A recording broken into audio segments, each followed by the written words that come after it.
Welcome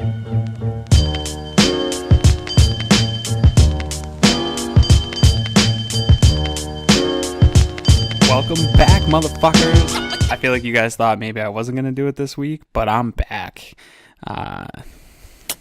So this week wasn't a great week for me. I'm not going to lie. But I still feel good because the rest of you guys aren't that good. So just a couple good teams. Not worried about them. I'm going to catch up. So here we are, going to get back into it. We got a little shit talking going back in the league this week after an email from Ben and myself calling all you pussies out.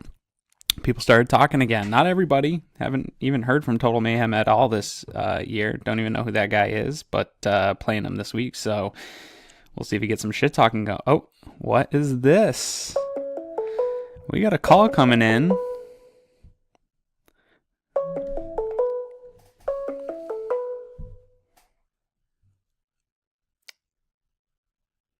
Let's see who this is. We got Travis calling in live on the show. Travis, what's going on, my man? Where is he? Travis, you on the line there? Travis, can you hear me? I can hear you. How's Pretty Boy Floyd today? I'm doing great, man. Hold on, let me see if I can pick you up on the mic here and bilateral mic. Yeah, you're coming in low. So we got a special live caller here on the show. Is that better? Let me remove the headphones. Is that yeah, better? That is better. I like that. Okay, here we go. So Travis, what's going on, man? You're calling into the show. I'm calling into the show, man. I got a lot to say. It's been a hell of a season so far. Not for you, it hasn't, but continue. Well, and that's what I'm calling in to tell you. We've got a great league. We've got a lot of people kind of stepping out. Like Ben, former champion, is having a strong start. Usually you talk about somebody having a hangover after a championship. He doesn't have that. He woke up, shook the hangover off, popped some Pepto-Bismol in him, maybe even grabbed a Bloody Mary, and he's off to a good start. But I'm telling you right now that strong start, he's going to burn out. You think so? I think he's going to burn out. Obviously, he has, one more week of a fairly good matchup going against a fairly rough team.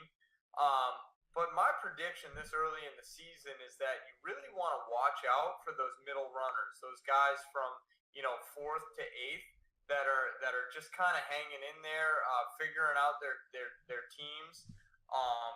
Guys that know how to make moves like myself, like yourself. Like the stepdads, like Matt Carr, knows how to make moves and knows how to build a team, and he's not getting complacent. That's what I'm excited to find out about this weekend. Is Brendan and Ben getting complacent? What do you think, Aaron? Well, I don't think Brandon's getting complacent. Or either is Ben. I think Brendan's riding high on Patriots play, and their offense is great. So as long as that continues to go on, he's going to have a good season. I don't think he's going to make very many moves. Ben is going to stay focused and making moves. My only concern for Ben is maybe over-tinkering his roster a little bit, maybe making too many moves. Although, with that said, I've made 10 already, so I can't really talk. But that would be my only concern for him. But I don't see any matchups that he can't compete in or win this year. So... and he's already on a 2-game lead on almost everybody except for these two idiots. But I agree with you. Some of those middle teams, I think stepdads, if they get another loss in the next 2 weeks, they might be out of the running in the playoffs. Yeah, that's scary to be talking about this early in the season, but Jesus, Ellen's gone. He's gone. Ellen's done. Might as well just throw the hat in. Yeah. But again, last place in this league is pretty bad, and we don't want to see that happen to her or anybody except for Ryan Beaumont. But she's in trouble right now, and everybody at 1 and 3 are in trouble right now. Well, I seriously, like I said, my opinion is that 4 to 7. Those guys that are 2-2 are gonna shine through. Yeah, I definitely think, and I'll be happy to be proved wrong here, but I think 10 through 12, all those teams are out of playoff contention right now. I think you're about at a 15% chance to make the playoffs at this point. That's not good. I do think the teams, like you said, though, that 4 through 7, they're probably still at like 80% chance to make the playoffs, and that's kind of where you want to be right now. And it was scary this morning when I woke up and checked the waiver wire and saw how many players were still out there and available through waivers. This league needs to step their shit up. They need to step it up fast. They need to step it up in a big way. There's some big players out there that are available that can, if not help you out this week, help you out going into mid-season and make a strong push towards the playoffs.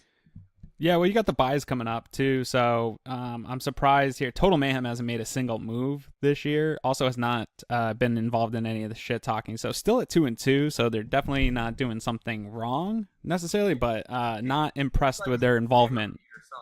He needs to be on a couch telling somebody all his problems because he's got major problems. No moves. Zero moves. He's at what? He's at 1. They're 2-2. They're gonna lose this week. I need the win, and I'm not playing a good team like I have the past 2 weeks, so he's fucked.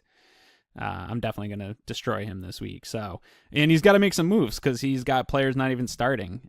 So he should really hit the waiver wire and make some moves, but, we'll see. I got one more question for you, and then I got to jump out of here. Are you going to get back on the Revenge Tour bandwagon? The Revenge Tour is coming back. I don't think I finish any worse than third place in the regular season in this league. I hit a rough patch against Matt. I took your shitty advice and sat Diggs on his best performance of the year. That was fucking stupid of me. I over-tinkered. I think that's one of the things, we talk about people not making moves, but over-tinkering is just as bad as making no moves at all. So I'm back focused. I lost to Ben, but that was a close matchup. Went down to the fourth quarter of that game. I'm not upset about that. Ben's got a good team. I'm through my rough patch. I'm facing a bunch of people that don't know what the fuck they're doing, don't even know about football. So I'm feeling like I can climb back up the record, staying around third place. I'm not worried about it. Revenge Tour still on. That's good to hear, man. Well, all right, I'll let you get back to your show. Fuck the Bills. Thanks for calling. All right, fuck that guy. I don't even know why he called me.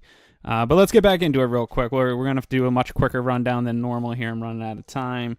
Last week, like I said, I got beat by Ben. Totally fair. Ben's got a great team. I'm not even worried about it. He fucking won. 1 by 5. I couldn't even get a touchdown on a Kareem Hunt at the end. Everyone underperformed.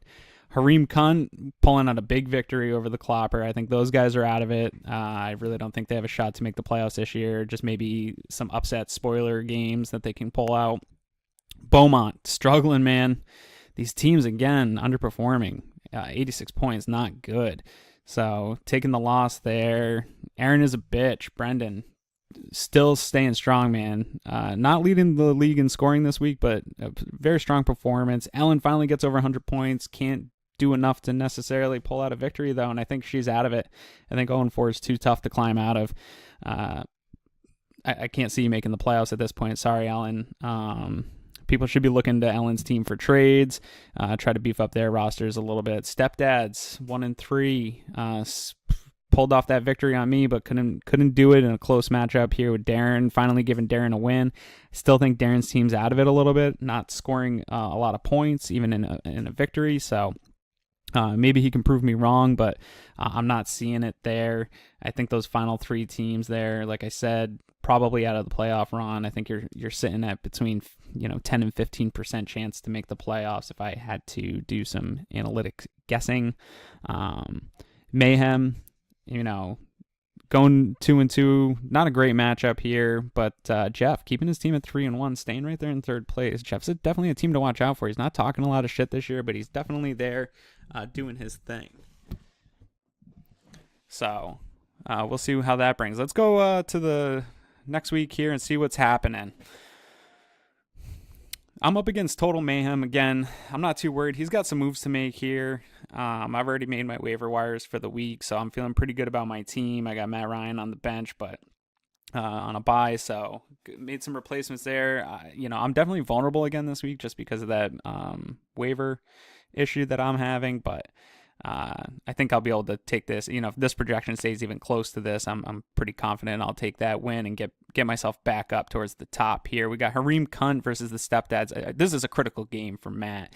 Matt, if you lose this game, I think you drop down there with those final guys, and we're talking 12 to 15% chance to make the playoffs. So right now, you're projected to win. I'm not sure of the bye situation here or what's going on. I know Hareem Kunt's struggling at the quarterback position, and if you're not getting points at QB, you're going to have a tough time winning. That's what happened to me this weekend. So let's see. This will be an interesting matchup to keep your eyes on. Obviously, Travis is going to want to stay with a winning record, as we approach mid-season here. Beaumont, another guy hanging on here. Very close projections here. Again, not sure what the waiver process here is or who's starting. We got buys coming up, guys, so you got to really stay focused on your team. This is a good opportunity for the Clopper to, get out of that bottom feeding part of the league and really get their shit together. But two pretty bad teams, I'm not going to lie, both underperforming. So I think this is the shitbag matchup of the week. Not feeling it, not interested in this one at all. And then trying to keep his undefeated record alive. We got the 4-0 versus 3-1 here. Great matchup to keep your eye on. Currently pretty close projections. I mean, anyone that's in that 2-2 position wants to see these undefeated teams get knocked out. And this is probably the matchup to keep your eyes on the most. Probably the best chance for 4-0 to do that. We got a terrible matchup here. We got Benny going against Darren. Darren currently projected 87. I'm sure that's because guys are on bye, but his team's underperforming. This could really just push him right down. I mean, another loss and you're out. There's basically no % chance that you're going to be making the playoffs, especially if you score low like that. Points matter when you're trying to push for a final playoff spot. So I don't see Ben losing again. I mean, I'm predicting he goes 5-0 here and really starts to run away with first place. And if he's at 5-0, it's going to be really difficult to catch up if he's 2 to 3 games ahead of everybody. So keep an eye on that one. I think Ben's going to be able to run away with that victory. And then we got Jeff going up against Ellen. Currently, I'm guessing that he has somebody not playing or something like that. His 3-1 record, he wants to stay right there in third place. And what better way to do that than go up against Ellen? So there's that. We'll see what happens this week. I think some things are going to really start to shake out as far as, kind of what Travis was saying. You're going to want to look at that 4 through 8 spot, and it's probably going to be jockeying for position amongst those guys for the remainder of the year. Let's still take a look at the current projections for the league. Current projections still have me at 11-12 and Ben at 11-12, so kind of tied for first there, but I'll project it to beat him in points. I don't know that that's accurate. I'd like to think I won't lose another one for the rest of the year, but we'll see here. Hareem Kunt to 3-10. I don't know that that's true. I think he, works the waiver wire enough. But yeah, this, Ellen's not going to get out of the bottom there. So we'll see. We'll see if these projections match up. They seem to change a little bit every week. And then we'll take a look at the power rankings real quick here. I'm still on top in the power rankings after back-to-back losses, so I'm happy about that personally. I think my team's putting up good points. I think I still lead the league in points 4, so I'm happy with that. But Ben is consistently right there. I really think he's going to finish the year in first place, especially if he's up at 5-0. It's going to be tough to catch up to him.